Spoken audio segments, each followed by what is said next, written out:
Hello friend, कैसे आप सभी लोग। उम्मीद है मस्त होंगे, चकाचक होंगे, खुश होंगे। अब दिल्ली सल्तनत के बाद भारत पर किसका राज होता है, आज हम लोग बात करेंगे। आज हम लोग बात करने वाले हैं मुगल वंश के संस्थापक बाबर के बारे में। तो बाबर कहाँ का शासक था, उसे क्या पड़ी भारत आने की, ये सब कुछ हम लोग देखेंगे। और बाबर का जीवन कैसा रहा और बाबर के जीवन से हमें क्या सीखना चाहिए, वो सब चीज हम लोग देखेंगे। ठीक है, चलिए। तो बात करते हैं भैया बाबर की। पहले हम लोग कहानी की तरफ, फैक्ट पे ध्यान मत देना, मैं कहानी की तरह आपको सुनाऊंगा कि बाबर कहाँ रहता था, उसके जीवन में क्या क्या हुआ, और फिर वो कहानी के तौर पे फिर हम फैक्ट याद करेंगे। ठीक है। तो बाबर जो था ना, उज्बेकिस्तान सुना आपने, उज्बेकिस्तान जगह सुना होगा। तो आज का वर्तमान में जो उज्बेकिस्तान है, उस समय वहां हुआ था फरगना। क्या था? फरगना। तो फरगना के एक सरदार थे, फरगना के एक राजा थे, राजा कह सकते हैं या सरदार कह सकते हैं। ठीक है। और जो मिर्जा साहब थे, उनका नाम क्या था? मिर्जा। तो मिर्जा साहब जो थे वहां के सरदार थे। उन्हीं के यहाँ एक बालक का जन्म होता है जिसका नाम रहता है बाबर। ठीक है। अब मिर्जा साहब क्या होते हैं, कबूतर खाना, इन्होंने कबूतर खाना बनवा रखा था और कबूतरों को दाने ऐसे डाल रहे थे और कबूतर खाने की छत गिर गई इनके ऊपर, उनकी मृत्यु हो गई। तो मात्र 12 साल की उम्र में बाबर जो था, अब फरगना का इसको शासक बनाया गया। क्यों? क्योंकि उसमें कुछ था नहीं, मतलब कौन बनेगा। 12 साल की उम्र में पिताजी का देहांत हो गया कबूतर खाना गिर के, तो ये शासक बनता है। जब ये शासक बनता है तो कहते हैं कि इसकी जो दादी माँ थी, ठीक है, ये दादी माँ जो पूरा बताती थी कैसे शासन करना है, क्या करना है, सब कुछ दादी माँ ने सिखाया। मतलब राज ये कर रहा था, पर जो सब कुछ हो रहा था वो किसने कर रही थी? दादी माँ कर रही थी। पर इसका चाचा खराब था। इसका जो चाचा खराब था, कि चाचा बनना चाह रहा था, फरगना का शासक बनना चाहता था। तो एक जगह थी समरकंद। समरकंद सुना है आपने? समरकंद क्या है? समरकंद जो थी वो थी तैमूर की राजधानी। तैमूर तो सुना होगा ना, तैमूर वंश का। तैमूर एक राज था उस समय, वहां की राजधानी थी समरकंद। अब इसकी दादी कहानी सुनाया करती थी कि भाई तुम्हारे जो पूर्वज थे, जो तुम्हारे पिताजी थे मिर्जा साहब, ये तैमूर के वंशज थे। किसके वंशज थे? तैमूर के। और जो तुम्हारी माता थी वो चंगेज खां की वंशज थी। अब तुम इतने प्रतापी लोगों के बेटे हो, इतना खून है तुम्हारे अंदर, तुम्हें तो बहुत राज करना चाहिए। तो बचपन से ही क्या है, सपना देखता था कि यार मैं एक दिन जो समरकंद जो जगह है, मकरंद है समर, हाँ समरकंद जो जगह है उसे मुझे जीतना है, वहां पे मैं राज करूंगा। तो मतलब 12 साल की उम्र से इसका सपना था। तो इसने क्या कर दिया, समरकंद पे आक्रमण किया। हार गया, बुरी तरीके से हार गया। फिर इसने समरकंद पे आक्रमण किया, ये जीत गया, 8 महीने वहां पे राज करा। फिर समरकंद का राजा आ गया, उसने इसको भगा दिया। फिर उसने तीसरी बार समरकंद पे करा। तो 3 बार इसने युद्ध लग रहे समरकंद के, वो भी हार गया। ठीक है। जब तीसरी बार ये लड़ने गया, तो ये 8 महीने के लिए बना था, या 8 या 4 महीने के लिए बना था। तो इतने में जब ये गया, तो इसके चाचा ने उसने बेटे को फरगना का शासक बना दिया। तो ना इसको समरकंद मिला ना फरगना मिला। अब भटके क्या करे भाई, कुछ कहीं का नहीं रहा, ना फरगना का रहा ना कहीं रहा। फिर धीरे धीरे कहाँ पहुंचा? ईरान पहुंचा। ठीक है, बोले ईरान की तरफ चलते हैं। तो ईरान में उस समय जो था, बंदूकें चलती थी, तोप मोप चलती थी। इसने ईरानियों से क्या कर लिया, बंदूकें सीख ली। फिर भटकता, ये भटकता फिरता रहा। ठीक है, क्योंकि कहीं भी राज करता था हार जाता था, बहुत बुरी स्थिति थी। काबुल पहुंचा। काबुल का भी शासक से इसकी लड़ाई वड़ाई हो गई, तो काबुल में भी इसको बहुत मारा, भगा दिया वहां से। तो इसने कहा कुछ अफगानियों से तोप मोप सीख ली, ईरानियों से बंदूक बंदूक चलाना सीख ली, कुछ कलाएं सीखी। मतलब जहां जाता था वहां से कुछ ना कुछ नया सीखता जाता था। सपना था कुछ बड़ा करना है, और इसका सबसे बड़ा सपना था कि समरकंद को मुझे जीतना है। ठीक है, पर वो जीत नहीं पा रहा था। फिर धीरे धीरे क्या हुआ, ये भारत की तरफ, उसको ईरान से जब काबुल से भगा दिया गया, तो ये भारत की तरफ बढ़ा। और भारत की तरफ इसने भारत में 3-4 जगहों को स्टार्टिंग में जीत लिया। और वहीं पे ये खुश था और पैसा लेके जाता था और ये काम चल रहा था। पर उसी समय इब्राहिम लोदी के कुछ निर्णय गलत हो गए, जनता को पसंद नहीं आ रहे थे। और वहां के इसके जो चाचा थे, चाचा का नाम क्या था? आलम खां। ठीक है, आलम खां को इसकी नीतियां पसंद नहीं आ रही थी। आलम खां चाह रहे थे कि और साम्राज्य बढ़े, पर ये काम नहीं करता था। और उसी बीच राणा सांगा से भी इसका विद्रोह हुआ। राणा सांगा भी इसके विरोध में थे। और पंजाब का एक सूबेदार थे जिसका नाम था दौलत खां। तो दौलत खां, आलम खां और राणा सांगा, तीनों ने मिलकर क्या करा, बाबर के, क्योंकि बाबर ने कुछ युद्ध जीते तो लग रहा था कि यार बाबर कुछ कर सकता है, और इब्राहिम लोदी को हटाकर, क्योंकि दौलत खां चाह रहा था कि पंजाब उसे पूरा मिल जाए। ठीक है, अभी क्या जो काम कर रहे थे, ये इब्राहिम लोदी के अधीन ही काम कर रहे थे, अधीन काम कर रहे थे। तो इसने बाबर को बुला लिया, निमंत्रण दिया कि तुम आओ, इब्राहिम लोदी को हराओ और बहुत सारा पैसा वैसा ले जाओ। ऐसी संधि रही होगी। पर बाबर जब आता है, तो बाबर का जो युद्ध होता है मेनली पानीपत में। पानीपत कहां पड़ता है? हरियाणा की जगह में पानीपत है।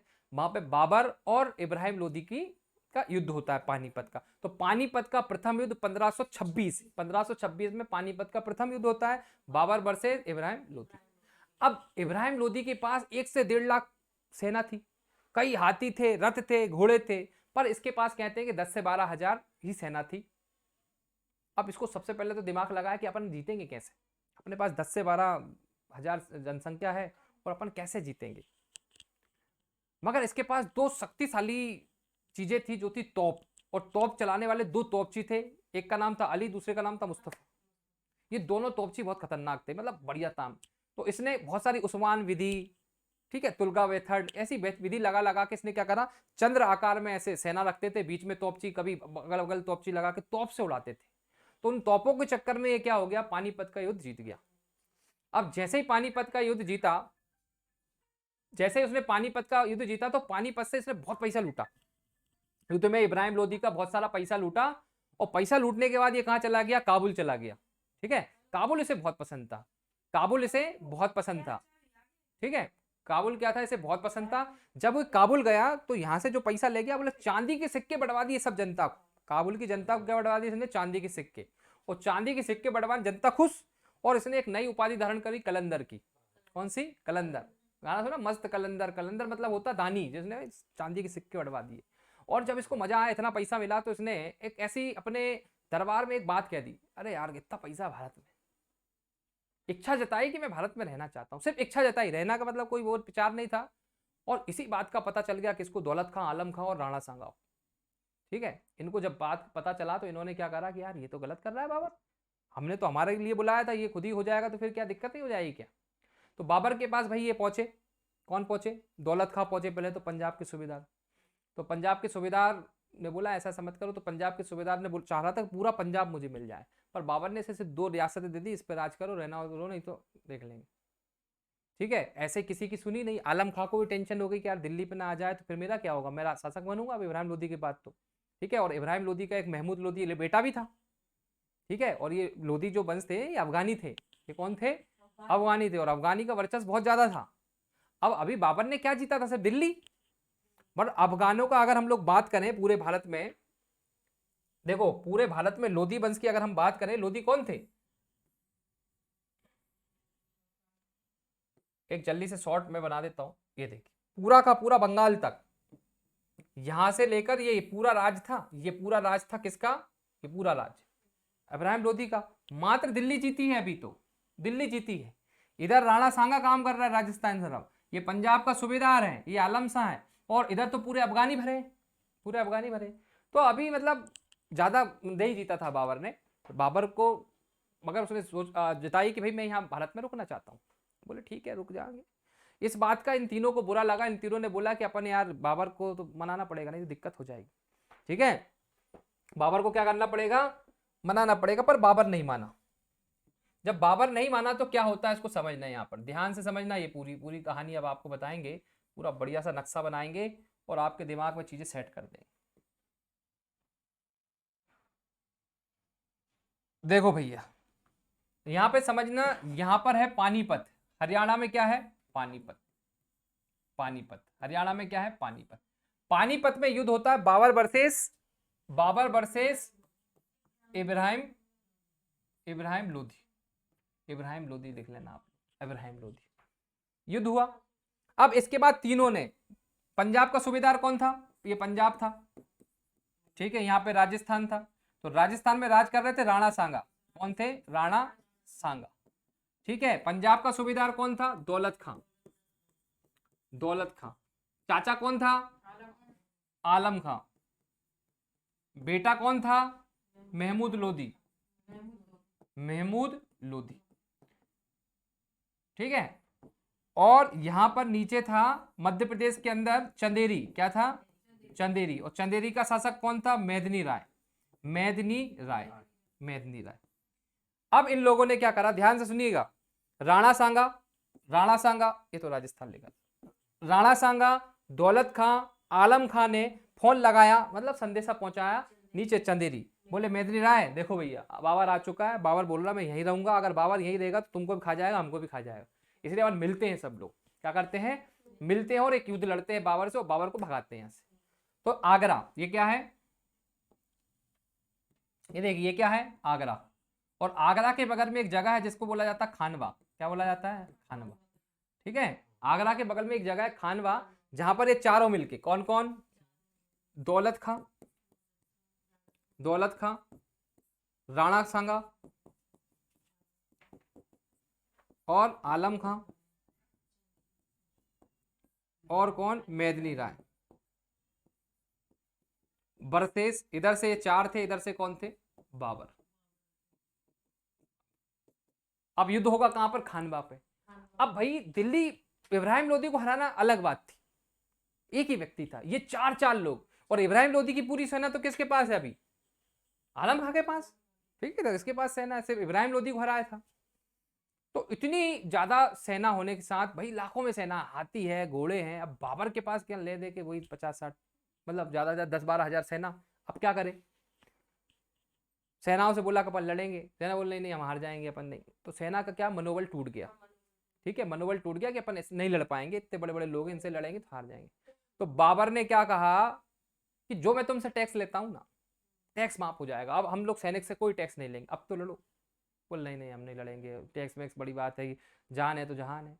बाबर ने बोला जिहाद, जिहाद की बात करेंगे, जिहाद समझते हो, तुम धर्म के लिए लड़ रहे हो, तुमको पता है काबुल में हमें भगाया गया, यहाँ भगाया गया, अगर भारत से ही भगा दिया हम जाएंगे कहाँ, हम धर्म के लिए लड़ना है, जिहादी हैं हम, और ऐसा करके मोटिवेट करा, सब जनता बोली हाँ ठीक है। और फिर युद्ध होता है कौन सा, खानवा का युद्ध, और खानवा के युद्ध में क्या हो जाता है, बाबर इन सबको हरा देता है, ठीक है, बाबर इन्हें हरा देता है, इन्हें निपटा देता है, राणा सांगा को निपटा दिया, ठीक है, मेदिनी राय भग जाता है, कौन, मेदिनी राय भग गया, आलम खां भग गया, दौलत सिंह को भी निपटा दिया, ये दोनों भाग गए, ठीक है, इन दोनों को निपटा दिया, दोनों भाग गए। खानवा का युद्ध जीता, बढ़िया।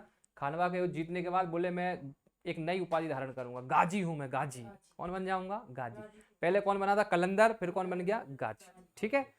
अब जैसे कुछ दिन बैठे, पहले देखो कहाँ, ध्यान से रखना, पानीपत 1526, 1526 में पानीपत, खानवा का 1527। अब एक ही साल हुआ, एक साल में से याद आया, अरे ये चंदेरी का जो मेदिनी राय है ना, मेरे से लड़ने आया था, आक्रमण करेंगे। तो 1528 में क्या होगा, चंदेरी का युद्ध होगा। चंदेरी के युद्ध में जब ये आएगा तो ये मेदिनी राय की जो पत्नी है, उनकी दासियों के साथ क्या कर लेती, जोहर, क्या कर लेती, जोहर कूद जाती है। तो जोहर कुंड भी कहां पर है, चंदेरी में है। और ये क्या करता, बाबर जो है इसकी दो पुत्रियां रहती हैं, उनको उठा के ले जाता है और अपने बच्चों में बांट देता है, कि बच्चे देते 4, उनको दे देता है। तो यहाँ पे चंदेरी में भी क्या हो जाती, बाबर की विजय। अब देखो क्या थे, जो आलम खां और जो महमूद लोदी जो था, किसका बेटा था ये, इब्राहिम लोदी। अब इधर अफगान साइड है, बंगाल साइड, इधर क्या थे, ये गुट बना के रह रहे थे। और महमूद लोदी अपने आप को दिल्ली सल्तनत का राजा समझता था, मैं हूं राजा, ये बाबर बाबर कौन है। तो ये पूरा षड्यंत्र रचता है। और महमूद लोदी और अफगान के जितने भी लोग थे ना, उनको मिला लेता है। और एक युद्ध होता है, यहाँ पर एक गंगा नदी है, गंगा की सहायक नदी है, जिसका नाम घग्गर नदी। घग्गर नदी सुना है, घग्गर नदी। तो घग्गर नदी के पास में जो युद्ध होता है उसे घाघरा का युद्ध कहा जाता है। घाघरा का युद्ध ये होगा 1529। 1529 में क्या होगा, युद्ध होगा। और इस युद्ध में क्या हो जाएगा, नहीं, महमूद लोदी हार जाएगा, ठीक है, और कुछ अफगानियों को ये हरा देगा, ठीक है, कुछ लोगों को हरा देगा और कुछ अफगानी भाग जाएंगे। कुछ अफगानी भाग गए, 4 युद्ध हो चुके हैं, घग्गर का युद्ध जीत गया बाबर, बोले अब मैं घर जा रहा है यार, चलो, थक जाते थे इसके सेना लोग, ये घर गए, बोले चलो। यहाँ पर इसने क्या कर रखा था, इसने एक आराम बाग बनवा रखा था आगरा में। आगरा में क्या बनवाया था, आराम बाग। सिकंदर लोदी ने आगरा बनवा दिया था, उसने आराम बाग बनवाया था, इसे आराम बहुत पसंद था। और इसने एक अपनी किताब लिखी, तुजुक ए बाबरी। क्या किताब लिखी, तुजुक ए बाबरी। ये आत्मकथा थी, बाबर की आत्मकथा थी, पर इसने तुर्की में लिखी। किसमें लिखी, तुर्की में लिखी। किसमें लिखी, तुर्की में। और जैसे ही ये घर पहुंचा, आराम कर रहा था, आराम करते करते इसकी नींद लग गई और इसकी मृत्यु हो गई। क्या हो गई इसकी, कब हो गई, 1530 में। हाँ मतलब ऐसे हो गई, उम्र हो गई थी। 1530 में क्या हो गई, इसकी मृत्यु हो गई। और जब इसकी मृत्यु हो गई तो इसे भाई आराम बाग में क्या करवा दिया, दफना दिया। आराम बाग कहां पर है, आगरा। आगरा में से क्या कर दिया, दफना दिया भाई, ठीक है। तो जो कि बाबर इसने लिखा, गाजी ये रहा, इसने बहुत सारी उपाधि लड़ी, कितना युद्ध लड़े इसने। अब ये क्या हुआ, इसके भाई 4 बेटे थे। क्या थे, 4 बेटे थे। तो ये मरने से पहले इसका बड़ा बेटा था हुमायूं। बोले हुमायूं का मेरा उत्तराधिकारी होगा, पर मैं चाहता हूं कि मेरा जो धन संपत्ति है वो सभी बेटों में बराबर बटे। बोले ठीक है भैया, इसने आत्मकथा में भी लिखा था और बता के भी चला गया। तो इसके बाद हुमायूं गद्दी पे बैठता है, और हाँ, हुमायूं गद्दी पे बैठता है, पर हुमायूं का भी जीवन ऐसे ही चलता है, और हुमायूं का एक बेटा हो जाता अकबर। ठीक है, अकबर जो रहता है ज्यादा पढ़ा वढ़ा लिखा नहीं रहता, पर ये अपने दरबार में 9 रत्न रखता है। कितने रत्न रखता है? 9 रत्न इसके दरबार में रहते हैं। तो एक रहता अब्दुल रहीम, क्या नाम उसका? हाँ, अब्दुल रहीम खान खाना एक रहता है। तो अब्दुल रहीम खान खाना क्या होता है? ट्रांसलेटर होता है। ट्रांसलेटर मतलब भाषा बदलता है। इसे पढ़ने का बहुत शौक होता है। एक जो कोई भी किताब आती है खान खाना से बोलता है एक काम करो, पढ़ के सुनाओ यार क्या है, तो वो पढ़ के सुना देता है इसको बढ़िया तरीके से। तो एक दिन उसको याद आया कि बोले यार अपने दादाजी जो है एक किताब लिख के गए थे। कौन सी किताब? तुर्क ए बाबरी, तुझ ए बाबरी, तुझ की बाबरी। हाँ, जो तुझ की बाबरी जो है वो किताब लिख के गए आत्मकथा, तुम मुझे ट्रांसलेट करके तो बताओ। बोले ठीक है। तो फिर खान खाना, अब्दुल रहीम खान खाना ने पूरा ट्रांसलेट करा तुझ की, तुजुक ए बाबरी, क्या नाम था उसका? तुजुक ए बाबरी को ट्रांसलेट करा, और ट्रांसलेट करके उसको सुना रहा था। किसे सुना रहा था? फारसी में। इसको फारसी आती थी थोड़ी, ठीक है, फारसी में इसको कन्वर्ट कर रहा था। तो रहीम रहीम उसको, खान खाना को लगा क्यों ना यार इसको पूरा अपन ट्रांसलेट ही कर दें। ठीक है, इसे फारसी में ट्रांसलेट कर दें और नया नाम दे दे बाबरनामा। क्या दे दे? बाबरनामा। तो बाबरनामा अब्दुल रहीम खान खाना ने लिखा है, और तुझे के बाबरी खुद ने लिखा है। तो बाबरनामा जो है वो किसमें है? फारसी में। ठीक है, फारसी में। अब एक दिन क्या हुआ, जो ट्रांसलेट कर रहा था, ट्रांसलेट करते करते तो एक बात दिखी बाबरनामा, अरे ये क्या हो गया, बात दिखी, और देख के बोले जल्दी चलो चलो अकबर के पास चलो। अकबर सो रहे थे।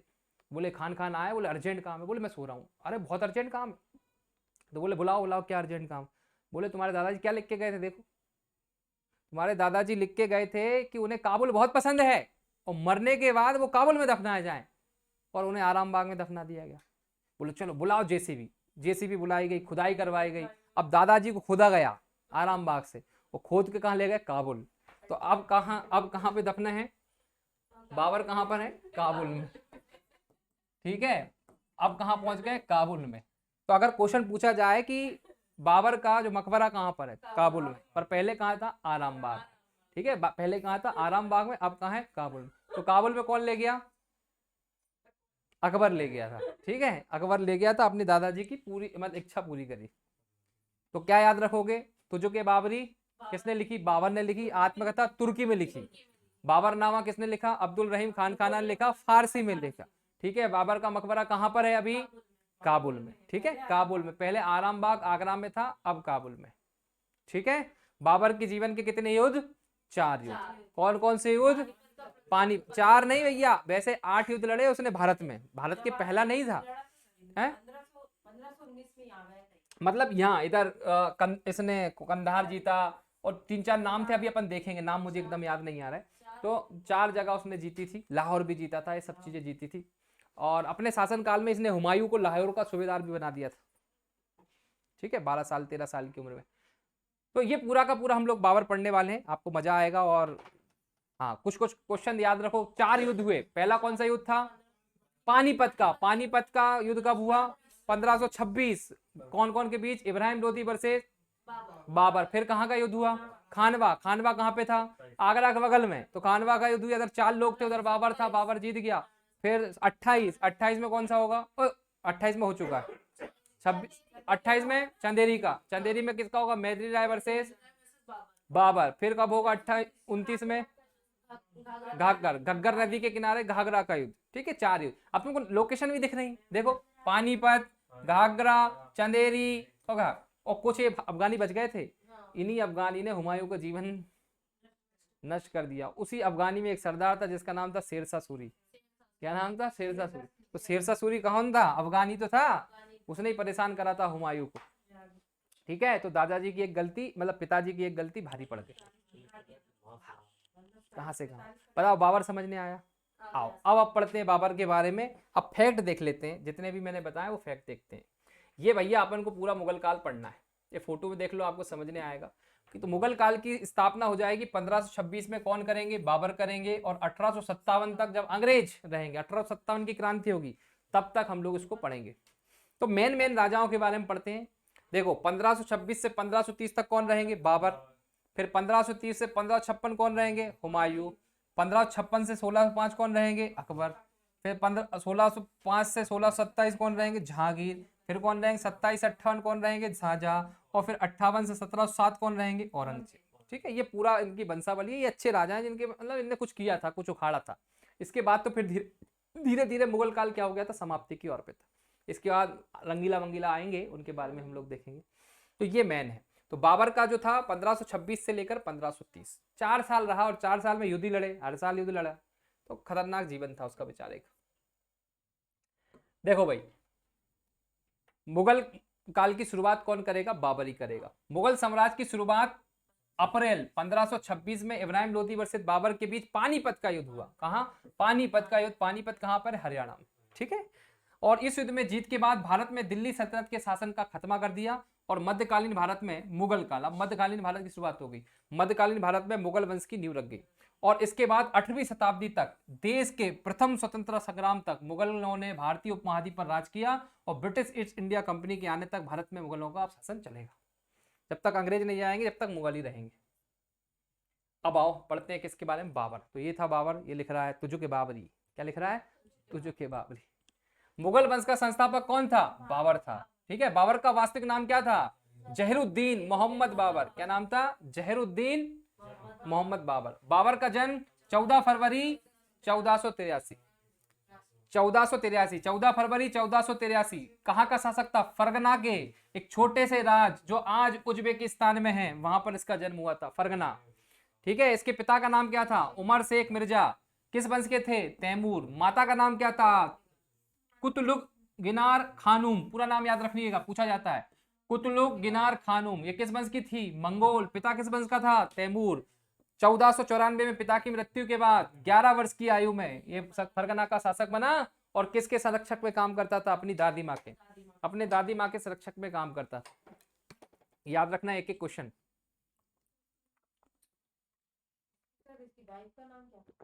इसकी भाई का नाम, हुमायूं की मम्मी का बता रहे हैं, आएंगी मम्मी भी आएंगी, हुमायूं की मम्मी। बहुत शादियां करते थे पहले।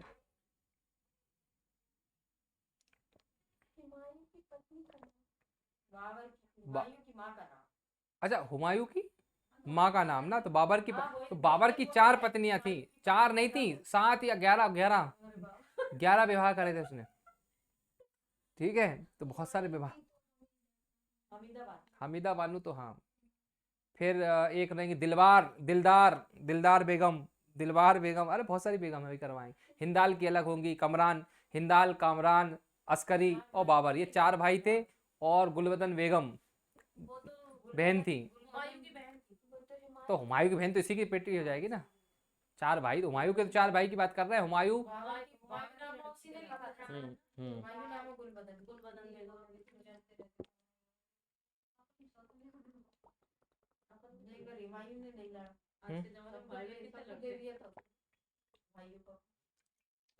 इनकी कहानी पढ़ोगे ना, देखोगे संघर्ष इनका जानोगे, तो ऐसे ही इनका नाम नहीं है। है युद्ध का मतलब तुम समझते हो क्या होता है, युद्ध का मतलब कि युद्ध पे जा रहा है, क्या पता आएंगे कि नहीं आएंगे वापस, वो युद्ध होता है। तो ये जब जाते थे तो पता नहीं कल आएंगे कि नहीं आएंगे। और सोचो 1 लाख सेना यार, मतलब सोच के ही दंग होती, 1 लाख देख के भग जाएंगे। 1 लाख सेना, अपने पास 10,000 लोग हैं। ठीक है, कैसे लड़ोगे तुम।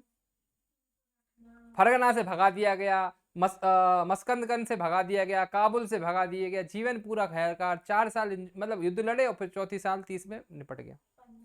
इससे खतरनाक इसका बेटा पड़ेंगे हुमायूं। हुमायूं को तो कहा जाता है, उसका एक व्यक्ति है, हाँ, लुढ़कते लुढ़कते पूरा जीवन इसका चला गया, और लुढ़कते लुढ़कते पुस्तकालय से गिर के मर गया, सीढ़ी से गिर के मर गया। तो ऐसा जीवन रहा हुमायूं का। फिर अकबर का पढ़ेंगे। ठीक है, अकबर का और खतरनाक रहा। 12 साल की उम्र में पिताजी की मौत हो गई। इसकी भी 12 साल की। अब 12 साल का बच्चा कितना सा होता है यार, पर 12 साल की गद्दी पे बैठ रहे हैं। किसमें, अकबर का 14 साल की गद्दी पे बैठता, पर पिताजी तो पहले ही मर जाते हैं। 12 साल की उम्र में उसको सूबेदार बना देता, वो लाहौर का, पंजाब का। मच्छीवाड़ा का युद्ध हो गया था पहला। मच्छीवाड़ा के युद्ध में पिताजी ले गए साथ में, चल बेटा देख ऐसे ऐसे लड़ते हैं। मच्छीवाड़ा का, सरहिंद का युद्ध, सरहिंद का, मच्छीवाड़ा, ये युद्ध लड़े उसने। तो ऐसे ऐसे युद्ध हुए, तभी पढ़ाया जाता है, ऐसे थोड़ी कि मतलब क्यों पढ़ाया जाएगा बताओ भाई। इतने सारे मुगल के यही थे 4-5, दिल्ली सल्तनत में इतने ही राजा थे। 350 नहीं, इसकी नहीं, 350 वर्षों में दिल्ली सल्तनत में कितने राजा रहे होंगे। मुख्य नहीं, इतिहास जगह नहीं देता भैया, ध्यान रखना, इतिहास पढ़ना ही पड़ेगा। अगर आप चाहते हो कि इतिहास में आप लोगों को लोग याद करें तो कुछ ना कुछ तो करना पड़ेगा। कुछ कमाल करना पड़ेगा तभी लोग याद करेंगे। गांधी जी की चौराहे चौराहे पे मूर्तियां क्यों हैं, नोट पे क्यों है? कुछ लोग तो कहते हैं ना पाकिस्तान उनने अलग करवाया था, गाली बकते हैं, तो फिर क्यों है बताओ? नहीं सर, पर ये बात तो सही है, गांधी जी अगर चाहते तो भगत सिंह और उनकी फांसी वो कर सकते थे। अरे फालतू बातें हैं। पढ़ा मैडम आपने इतिहास थोड़ा और अच्छे से डिटेल में पढ़ेंगी तो समझ में आएगा कि भाई भगत सिंह को बचा कोई नहीं बचा सकता था, काम ही ऐसा करा। आप एक बार बताओ, सरकार किसकी? बस सरकार क्या, पूरा शासन कौन चला रहा? अंग्रेज। अब उनको जाकर तुम बम पे मार दोगे, वो तुम्हें सजा हो रही फांसी की, तो कौन बचाएगा? पकड़ा गए ना, सब सबूत हैं, एक दिन पहले ही सजा हो गई थी, भाई मिलने वाली है, तो उनको तो मिलना था, तय थी। गांधी जी ने प्रयास किए, बहुत प्रयास करे, उन्होंने किताब में भी लिखा है कि मैंने प्रयास किए थे। ठीक है, अब कुछ लोग कहते हैं कि पाकिस्तान वो चाहते तो नहीं बनने देते। गांधी जी कभी इन्वॉल्वमेंट नहीं थे, कभी राजनीति में नहीं रहे, वो चाहते तो खुद बन जाते, कांग्रेस के मैन बनते। जवाहरलाल नेहरू जी और इनके बीच में एक लड़की की वजह से अरे फर्जी बातें हैं ये सब, ऐसा कुछ नहीं है। ठीक है, ये जो व्हाट्सअप यूनिवर्सिटी पे न्यूज़ें आती हैं इनसे दूर रहा करो।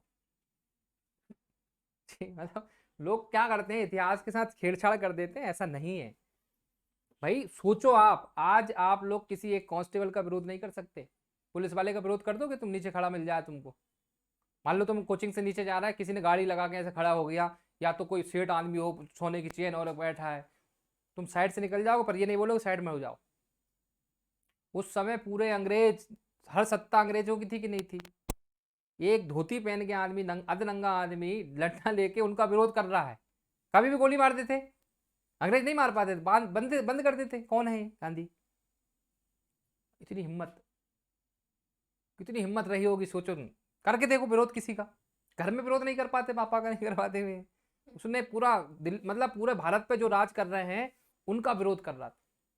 तो उसके लिए जिगरा चाहिए, और जो जिसके पास जिगरा है उसको इतिहास याद रखेगा, इसलिए पढ़ा जा रहा है। ठीक है, पूरा भारत एक साथ हो जाए, जब आगे चलते थे तो पूरा भारत आगे और पीछे चल रहा है। ठीक है, तो पूरे भारत को एक करना शांति से करा जा सकता है, लड़ाई मड़ाई करके भाई आप कुछ लोगों को साथ ले सकते हो, पर सब लोगों को अगर साथ लेना है तो आप हिंसा के रास्ते पे तो नहीं चलोगे, अहिंसा के रास्ते पे चलो तो लोग साथ में हो जाते हैं। तो बापू जी की कहानी पढ़ेंगे जब आपको मजा आएगा, अभी पढ़ाएंगे कुछ दिन बाद, पढ़ेंगे बिल्कुल, गांधी को पढ़ेंगे, और गांधी को पढ़ेंगे, और गांधी को पढ़ो और गांधी को अमल भी करो। ठीक है, गांधी को अमल करना है, पढ़ना नहीं है। चलो आ जाओ बाबर के बारे में जाने। तो देखो, फरगना का शासक था, 11 वर्ष की उम्र में ही पिताजी की शांत हो गए थे, कबूतर खाने में कबूतर को टैंटे खिला रहे थे और गिर गए और मर गए। ठीक है, दादी के संरक्षक में इसने काम किया। अब देखो शुरुआती इसके संघर्ष देखो यार, संघर्ष देखो, बाबर का प्रारंभिक संघर्ष देखना आप कितना खतरनाक हुआ। 1494 में पैदा कब हुआ था ये? पिताजी कब मरे देख लो पहले, 1494 में। जैसे ही पिताजी मरे वैसे ही इसके चालू हो गए। 1494 में समरकंद को जीतने का प्रयास किया परंतु असफल रहा। समरकंद कौन था भाई? तैमूर की राजधानी, तैमूर की क्या थी? राजधानी थी समरकंद।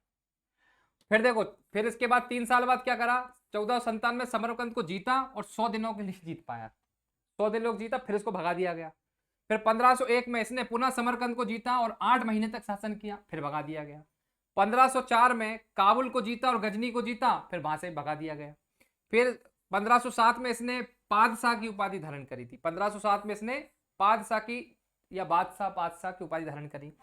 हाँ, कोई पादशाह कहते थे उस समय, बादशाह तो फिर अब अलग चीज हो गई। 1511 में एक बार पुनः समरकंद पर आक्रमण कर अधिकार कर लिया और 1512 में से फिर खो बैठा। आखिर उसका जो सपना था समरकंद, वो उसे नहीं मिल पा रहा था। फिर तो उसको लगा कि यार कोई मतलब नहीं है, फिर अब नहीं लड़ेंगे, फिर पहुंचा ही नहीं। तो एशिया में असफलता के बाद मध्य एशिया में असफलता के बाद ये फिर भारत की ओर बढ़ा था, जीत ही नहीं पा रहा, जहां जा रहा वहां मार खा रहा है। इसको लगा कि यार चलो अब इधर ही चलते हैं। 1519 में भारत की सीमा पर बंजौर और भेरा, पहले बाजौर को जीता और फिर भेरा को जीता। पता चला कि उसके उधर जहां पहले राज करता था वहां पे विद्रोह हो गया, फिर गया तो एक को या मुखिया बना गया, पता चला जो जनता ने उसको भगा दिया। ठीक है, तो यहां भी जीता पर वो इससे नहीं जीता। फिर पेशावर को जीता इसने, पेशावर कहां पर है, पाकिस्तान में।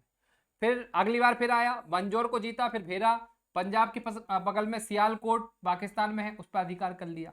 और 1524 में इसने लाहौर सहित लगभग पंजाब के अधिकांश भागों को जीत लिया था। मतलब 1526 से पहले ये लाहौर माहौर सब जीत चुका था। इस समय फिर इसको बुलाया गया था। 1526 में तो पानीपत जीतेगा। अब देखिए, पानीपत के प्रथम युद्ध के लिए बाबर को निमंत्रण किसने दिया? ठीक है, पंजाब के सूबेदार दौलत खां लोधी, इब्राहिम लोधी के चाचा आलम खां लोधी और मेवाड़ के शासक राणा सांगा, इन 3 लोगों ने इनको बुलाया था। पानीपत का युद्ध लड़ता है 1526 में, खानवा का युद्ध लड़ता है 27 में, चंदेरी का युद्ध लड़ता है 28 में और घाघरा का युद्ध लड़ता है 1529। ठीक है, याद रखिएगा, 4 युद्ध हैं और चारों याद नहीं। कौन कहता है डेट याद नहीं होती यार? याद हो गई सर, ये वाली हो गई। भाई पढ़ा सही से नहीं है और किसी ने सही से नहीं पढ़ाया, बस यही 2 रीजन हो सकते हैं, या तो आपने सही से नहीं पढ़ा या किसी ने आपको सही से नहीं पढ़ाया, तभी आपको डेट याद नहीं होती, नहीं तो डेट याद होती। इसी फोकस करो, कितनी बार कर रहे हैं, 1526, 1527, 1528, 1500, 1515, दिमाग सेट हो जाएगा। ठीक है, डेट याद होती है, वो ऐसे ही होती, बार बार पढ़ोगे तो चीजें याद हो जाएंगी।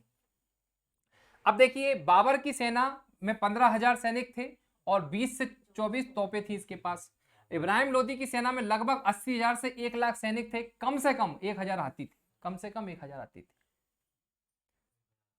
1,000 हाथी, सोच पा रहे हो तुम कैसा युद्ध हुआ होगा पानीपत का, कैसे जीता होगा यार। ठीक है, गजब है यार, गजब।